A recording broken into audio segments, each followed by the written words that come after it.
Parents మెచ్చిన university సంకల్ Chand Patel university, Gujarat.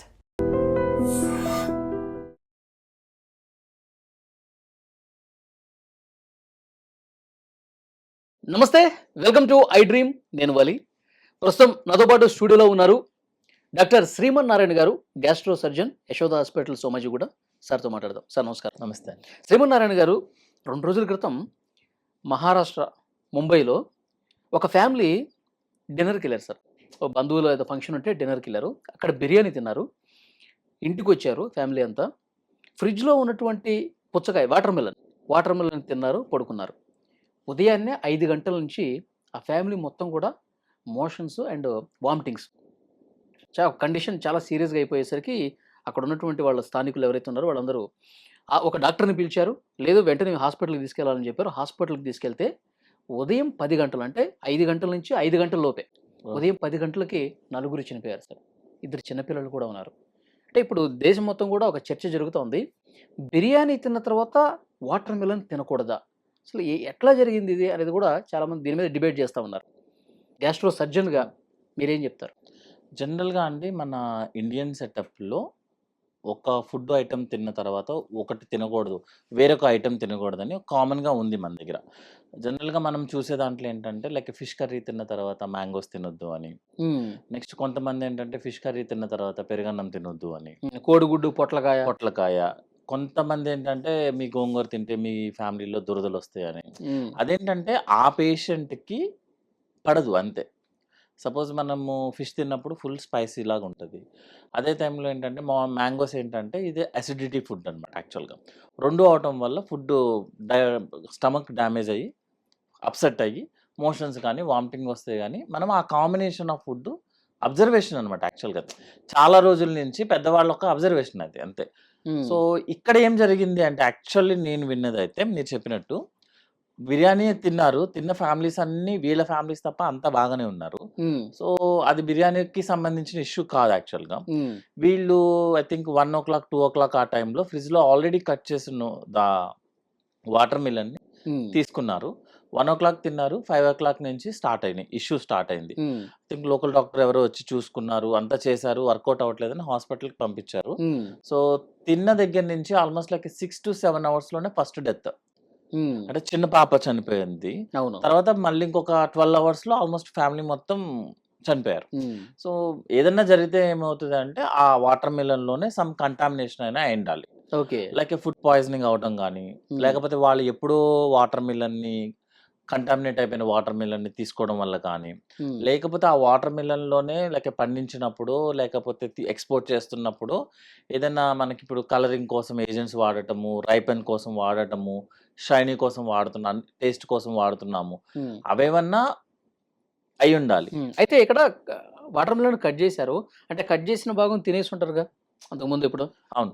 ఇప్పుడు మళ్ళీ ఆ మిగిలిన భాగాన్నే తినటం ఎట్లా ఎఫెక్ట్ అయిందంటారు? జనరల్‌గా అండి, మనకి ఏదైనా సరే ఒక ఫ్రూట్ గానీ, మనము మోర్ దాన్ 48 అవర్స్ కనుక, ఈవెన్ అది కట్ చేసిందైనా, ఫ్రిడ్జ్‌లో ఉందైనా సరే, మోర్ దాన్ 48 అవర్స్ అంటే ఆల్మోస్ట్ లైక్ డ్యామేజ్ అయినట్టే లెక్క అవుతదండి. ఈవెన్ దో టెంపరేచర్ మనం మెయింటైన్ చేసినా కూడా, ఏదైతే ఇప్పుడు మీరు రెగ్యులర్‌గా ఉన్న పుచ్చకాయ ఉందనుకోండి, పైన షీల్డ్ ఉంటది. అందులో అది అన్‌టచబుల్ పార్ట్. సో, కంటామినేషన్ అయ్యే ఛాన్సెస్ తక్కువుంటాయి. ఒకసారి కట్ చేసిన తర్వాత మనం ఆ ప్రొటెక్టివ్ లేయర్‌ని తీసేసినట్టే లెక్క. ఏ ఫ్రూట్ అయినా అంతే.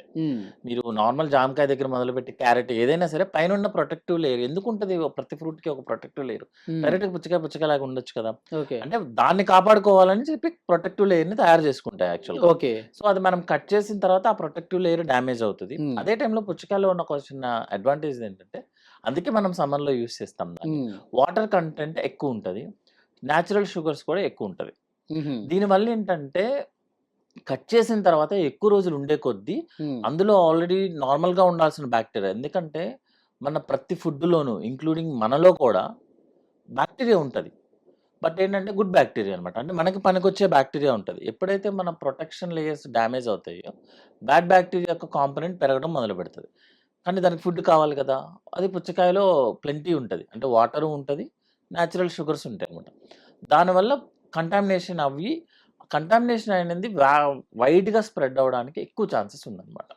సో, అది నాకు మోస్ట్‌లీ ఏముంటదంటే, కట్ చేసిందే ఇది మేబీ 1:00 ఆ టైం కాబట్టి వాళ్ళు కూడా హ్మ్. ఏంటంటే మేబీ కొన్నిసార్లు మనం తినేస్తాము. అది అంటే పాడైనా మనుషులు ప్రాణాలు పోయేంతగా అంత కంటామినేట్ అవుతుందంటారా కట్ సార్ చేసినట్టు? జనరల్‌గా ఏంటంటే అది మనము వాళ్ళ యొక్క అటాప్సీ రిపోర్టు, ఆ ఫుడ్ శాంపిల్స్ యొక్క రిపోర్టు తీసుకొని మాత్రమే చెప్పగలం యాక్చువల్లీ. హ్మ్. బట్ జనరల్‌గా సార్ స్పీకింగ్ ఏంటంటే సపోజ్ నాకు ఫుడ్ పాయిజనింగ్ అయిందనుకుందాం. ఎట్లా ఉంటది సింప్టమ్స్ అంటే మీకు 6 అవర్స్ మినిమమ్ టైం పడతది. ఏది మీరు ఫుడ్ తినంగానే ఎప్పుడు వామిటింగ్స్ చేసుకోరు. హ్మ్. అదేంటంటే అది ఆల్రెడీ మీకు ఇండైజెషన్ ప్రాబ్లమ్ ఉండటం వల్ల వామిటింగ్ చేయాలి తప్ప, హ్మ్. ఒక 6 అవర్స్ టైం పడతది మనకి రియాక్షన్ స్టార్ట్ అవ్వడానికి. ఫస్ట్ కంప్లెయింట్ ఎప్పుడు కూడా ఏంటంటే హెడేక్ లాగా వచ్చి వామిటింగ్స్ అవుతాయి. నెక్స్ట్ లూజ్ మోషన్స్ అవుతాయి. ఫుడ్ పాయిజనింగ్ వచ్చిన పేషెంట్ ఎప్పటికి ప్రాబ్లమ్ ఎక్కడొస్తది అంటే వామిటింగ్స్, లూజ్ మోషన్స్ అవ్వటం వల్ల అతను ఇంటేక్ తగ్గిస్తాడు యాక్చువల్‌గా. హ్మ్. ఎందుకంటే ఏం తిన్నా వామిటింగ్ అయిపోతుంది. తినాలనిపించదు.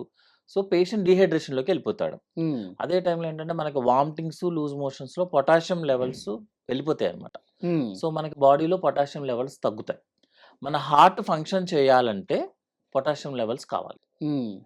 సో, మీరు వామిటింగ్స్, లూజ్ మోషన్స్ అయిపోయి డీహైడ్రేషన్‌లోకి వెళ్ళిపోయారనుకోండి. ఆ పొటాషియం వాల్యూస్ తగ్గటం వల్ల మనకి హార్ట్‌లో యొక్క రిథమ్స్ చేంజెస్ వచ్చి ఓకే. హార్ట్ అటాక్ వస్తది. హుహు. సో, జనరల్‌గా లూజ్ మోషన్ ఇప్పుడు మీకు ప్రీవియస్‌గా చూస్తే కలరా టైంలో పేషెంట్లు చాలామంది చనిపోయారు. నెక్స్ట్ ఏంటి ఒక పల్లెటూరుల్లో 2, 3 రోజులు లూజ్ మోషన్స్ అయ్యాయి, చనిపోయారు. ఇవన్నీ అవే కాన్సెప్ట్‌లన్నమాట. హ్మ్. లూజ్ మోషన్స్ అయిన వెంటనే పొటాషియం తగ్గుద్ది. పొటాషియం మనం గనక రీప్లేస్ చేయకపోతే పేషెంట్‌కి హార్ట్ అటాక్స్ వచ్చే ఛాన్సెస్ ఉంటది. హ్మ్.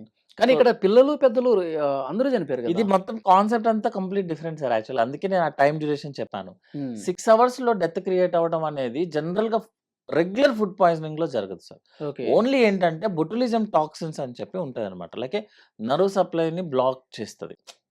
జనరల్‌గా ఆ వైరస్ యొక్క టాక్సిన్ ఏంటంటే నర్వ్స్‌ని సెంట్రల్ నర్వస్ సిస్టమ్ గాని, అంటే బ్రెయిన్ గాని, బయట సిస్టమ్స్ గాని అన్నికి ఎళ్ళే సిస్టమ్స్‌ని బ్లాక్ చేస్తది. బట్ వాళ్ళు కాన్షియస్‌గానే ఉన్నారు. వాళ్ళ ఒక పర్సనల్ డాక్టర్‌ని ఇంటికి పిలిపించుకున్నారు. సో, దే ఆర్ వెరీ కాన్షియస్‌గానే ఉన్నారు.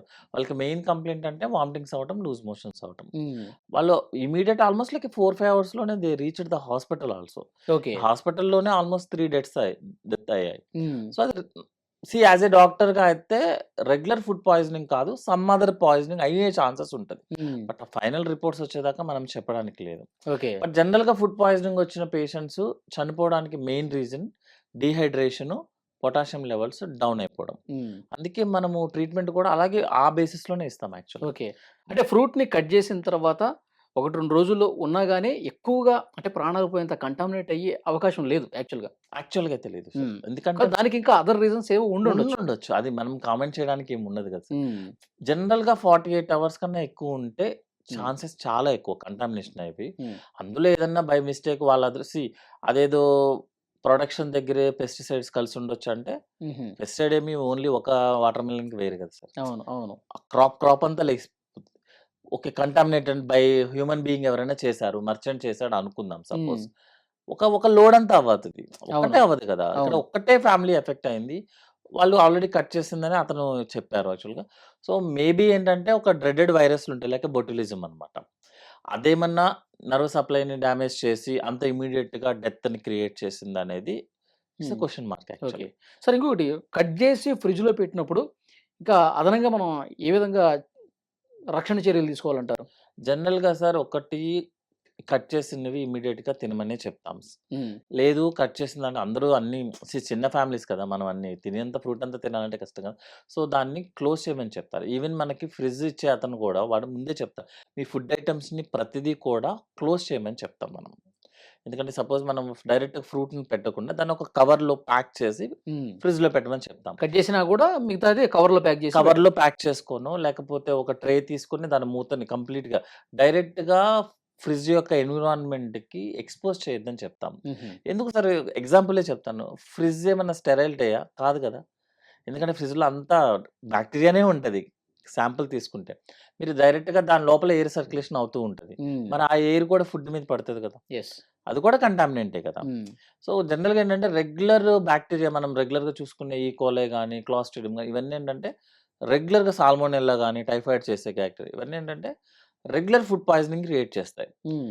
ఈ అబ్నార్మల్‌గా అంటే ఆ ఫ్రూట్ ఏదైనా ఆల్రెడీ కంటామినేట్ అవ్వడం గాని, లేకపోతే ఫ్రిడ్జ్‌కి సంబంధించిన ప్రాబ్లమ్స్ ఏదన్నా వచ్చి సరిగ్గా అవ్వకపోవడం గాని, అవి రేర్ బ్యాక్టీరియాస్, రేర్ వైరస్ వస్తాయి. దానివల్లే మేబీ అంత డెత్ క్రియేట్ అయ్యుండొచ్చు. ఓకే. బట్ శాంపిల్స్ ఎళ్ళాయి కాబట్టి we had to wait for that. Okay. Sir ఇంకొకటి బిర్యానీకి, వాటర్ మిలన్‌కి ప్రాణాలు పోయేంత పరిస్థితి లేదు. లేదు సార్. ఈ రెండిటికి అసలు ఎలాంటి సంబంధం లేదంటారు. సంబంధం లేదు. ఏమన్నా ఈ కాంబినేషన్స్ ఏమన్నా ఇబ్బందికర కాంబినేషన్స్ ఏమైనా ఉన్నాయంటారా? సార్ జనరల్‌గా మనకి టు బి ఫ్రాంక్ మనకి ఫుడ్డు ఒకసారి నోరు దాటిన తర్వాత మీరు వెజ్ తిన్నారా, నాన్ వెజ్ తిన్నారా అనేది బాడీకి సంబంధం లేదు యాక్చువల్‌గా. సేమ్ ప్రాసెస్ కంటిన్యూ అవుతది. ఓన్లీ ఏంటంటే ఆయిల్‌తో లైక్ స్పైసీ ఎక్కువ తీసుకున్న వాళ్ళకి, ఆయిల్ సరిగ్గా వాడని వాళ్ళకి, లైక్ యూజ్డ్ ఆయిల్స్ యూజ్ చేసిన వాళ్ళకి, ఏదైతే నాన్ వెజ్ తిన్నామో అది ఆల్రెడీ కంటామినేట్ అయ్యి జస్ట్ మనం ఆ వేడి టైంలోనూ లేతే స్పైసీగా ఉందని తినేస్తాం కదా! ఆ ఫుడ్ లోపలికెళ్ళిన తర్వాత మనకి ఫుడ్ పాయిజనింగ్ ఎఫెక్ట్స్ వస్తాయి అంతే. హ్మ్. మీరు దాన్ని కాంబినేషన్‌లో తినడం అనేది జస్ట్ లైక్ వేడి చేసినట్టు అంతే. నార్మల్‌గా ఇండైజెషన్ ప్రాబ్లమ్ అంతే. హ్మ్. అంతకు మించి 2 కంబైన్డ్ హ్మ్. అయితే ఒక ఇప్పటి వరకు మీ రియాక్షన్ ఎక్స్‌పీరియన్స్‌లో ఈ 2 పదార్థాలు కలిసి తినకూడదు అన్నట్టు ఏం లేదు. లేదు సార్. ఏ పదార్థాలైనా తినొచ్చు. మీరు 2 మిక్స్ చేసి తినడానికి అసలు ఏ ప్రాబ్లమ్ లేదు. ఓకే. ఎందుకంటే ఈ ఐటెమ్ ఎళ్తది. సపోజ్ నేను బిర్యానీ తిన్నాను. 1:00, 11:00 తిన్నాను. అది ఆల్రెడీ మీకు 1 ½ అవర్ తర్వాత స్టమక్ దాటి ఇంటెస్టైన్‌లోకి వెళ్ళిపోతది. హ్మ్. తర్వాత మీరు షోడానా తాగుతారా? బిర్యానీయే తింటారా? మళ్ళీ ఇంకో బీరేస్తారా? అనేది దట్ ఈస్ ఆప్షనల్ అన్నమాట యాక్చువల్లీ. ఓకే. అంతేగాని ఒక 2 ఇది కెమికల్ రియాక్షన్ కాదు సార్ యాక్చువల్లీ. అంటే ఇప్పుడు సపోజ్ 2 కలిస్తే ఇంకో రియాక్ట్ అవుతది. అట్లా కాదు హ్మ్. యాక్చువల్‌గా. ఏ ఫుడ్ తీసుకున్నా రియాక్షన్స్ అనేవి రియాక్షన్స్ అట్లా ఏముండదు. అంటే హ్మ్. ఇప్పుడు బిర్యానీ ఈ వాటర్ మిలన్ మిక్స్ అయ్యి లోపలికి ఏదో రియాక్ట్ అవుతది. అలా ఏముండదు ఎప్పుడు కూడా అలా. ఓకే. జస్ట్ ఏంటంటే మేబీ బిర్యానీ కంటామినేట్ అయ్యుండొచ్చు. లేకపోతే వాటర్ మిలన్ కంటామినేట్ అయ్యుండొచ్చు. లేకపోతే మనం ఎక్కువ స్పైసీ తీసుకొని అలా ప్రాబ్లమ్ రావాలి తప్ప like gastritis problem. Regular gas problem రావాలి తప్ప హ్మ్. కంబైన్డ్‌లో మీకు ఎప్పుడు ప్రాబ్లమ్. చాలా మంచి ఇన్ఫర్మేషన్ ఇచ్చారు. Thank you very much. Thank you. And for more videos, Please subscribe to iDream. Please subscribe to iDream. Please subscribe iDream. And please subscribe to iDream. For more videos, subscribe to iDream. please like, share, and subscribe to the channel. Congratulations, iDream. subscribe to iDream. Subscribe to iDream. So subscribe to iDream Media. iDream की iDream team अंदर की huge congratulations. Please subscribe iDream Media. Please subscribe to iDream. Subscribe iDream. Please subscribe to iDream. iDream అంటే నా కళల ఛానల్ను subscribe చేసుకున్న నోరు తిరుగుతలేదు. మీరైతే గంట గుర్తు కొట్టండి. For more such videos, please subscribe to iDream. Subscribe to iDream. Please subscribe to iDream. Please subscribe iDream Media. Please do subscribe to iDream. Please subscribe to iDream Media. For best entertainment and information, please subscribe iDream. And don't forget to subscribe to iDream.